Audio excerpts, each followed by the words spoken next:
Hello guys, pag-usapan lang natin ang breaking news. May pasabog na naman kasi ang bali-balita at exclusive na pinag-uusapan. Daniel Padilla nagsalita na tungkol sa pagmamahal niya kay Catherine Bernardo. Ibig sabihin, katotohanan ang sinasabi ni Daniel Padilla sa kanyang pagmamahal umano kay Catherine Bernardo. Ibig sabihin, umaamin naman pala sila sa isa't isa na meron talaga silang nararamdaman. Pero si Daniel Padilla hindi nawala yan ang kanyang pagmamahal last 2023, 2024 hanggang ngayon 2025. Hindi pa rin nawawala ang kanyang pagmamahal kay Catherine Bernardo. Subalit si Catherine Bernardo ay nawala ang kanyang pagmamahal kay Daniel Padilla kasi napagod siya at sumuko siya. Kitang-kita naman natin kasi na kahit anong gawin ni Daniel Padilla ay hindi niya na kayang patawarin.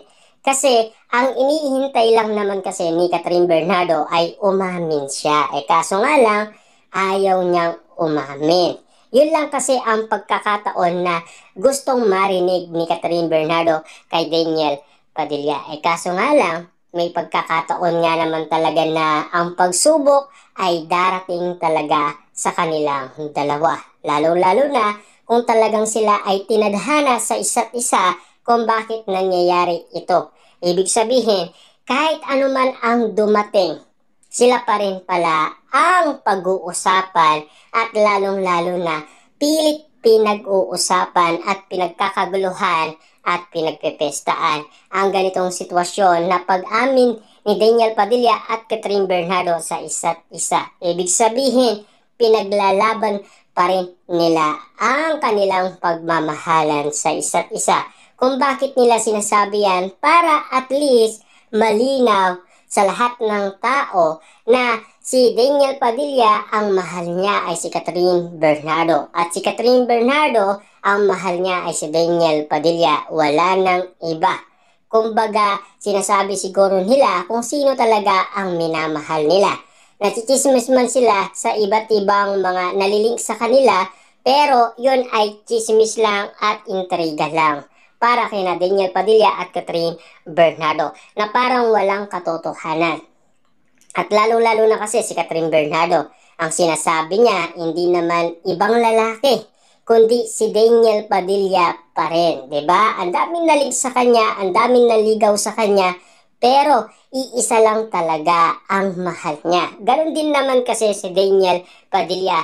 Last 2023, meron nang napapag-usapan kay Daniel Padilla 2024 hanggang 2025. Diba? Ganon din naman kasi kay Catherine Bernardo. Ang dami na pag-usapan, pero hanggang ngayon ay wala naman natutuloy. Diba? Kitang-kita nyo naman siguro ang naging resulta nito. Siyempre, napamahal si Catherine Bernardo dahil sinisigaw at gustong-gusto ng iba't ibang mga tao si Daniel Padilla at Catherine Bernardo.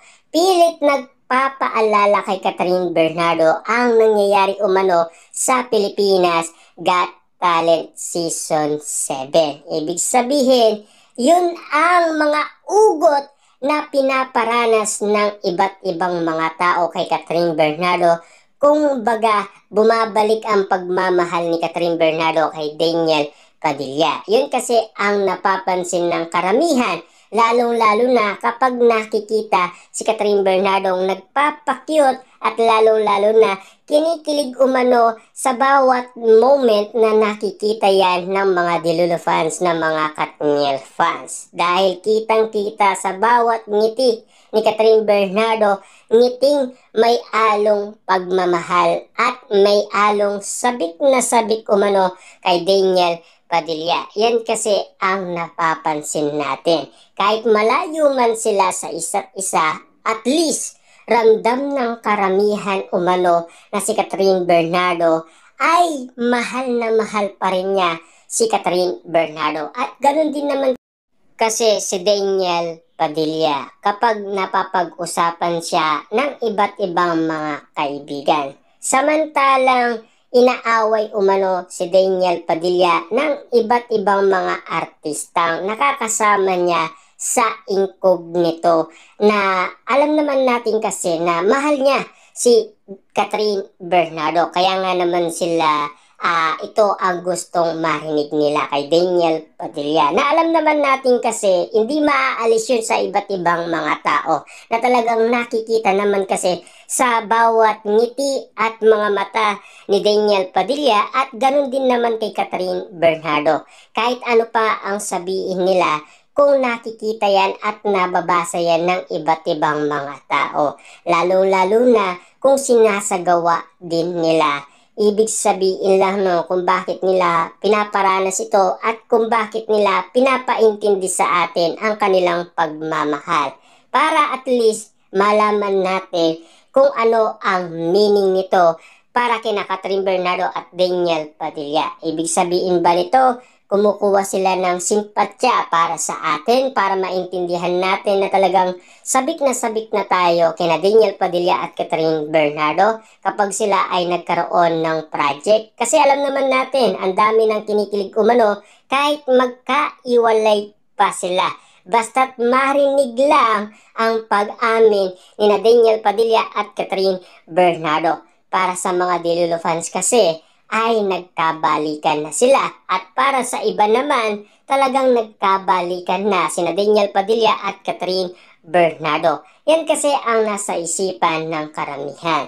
Na alam naman natin kasi, yan ang tinututukan ng karamihan. Dahil alam naman natin, yan ang kagustuhan ni Daniel Padilla at Catherine Bernardo, ang kanilang pagmamahalan. Na alam naman natin kasi hindi yan kwento-kwento. Yan kasi ang kinuwento ni Daniel Padilla at Catherine Bernardo sa mga tao, para at least alam din natin kung ano ang laman ng kanilang puso at kung sino ang laman nito at kung ano nga ba talaga ang tunay nilang nararamdaman sa isa't isa. Ibig sabihin, ang nakuha nilang idea at detalye galing kay Catherine at Daniel Padilla ay may ibig sabihin na talagang umiibig pa sila sa isa't isa. Kasi yan na ang nararamdaman ng maraming tao ngayon. Pinag-uusapan na ang Katniel